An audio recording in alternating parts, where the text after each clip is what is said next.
رسول اللہ صلی اللہ علیہ وسلم نے فرمایا جھوٹ بولنے والا شخص بھی اگر وہ روزہ رکھ کے جھوٹ بولتا ہے تو ایسا انسان ہے من لم يدع قول الزور والعمل به فليس لله حاجة في ان يدع طعامه وشرابه.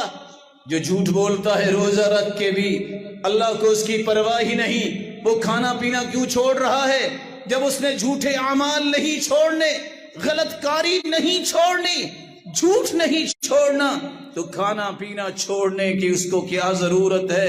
رب صائم لیس له من صیامه الا الجوع ورب قائم لیس له من قیامه الا السحر. کتنے روزے دار صرف بھوک ہی برداشت کرتے ہیں، ملتا انہیں کچھ نہیں.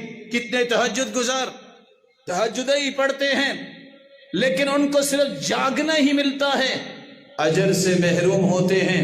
یا سنت کے مطابق عبادت نہیں، یا یہ ہے کہ اس طرح کے گناہوں میں مبتلا ہو کے معافی نہیں مانگتے.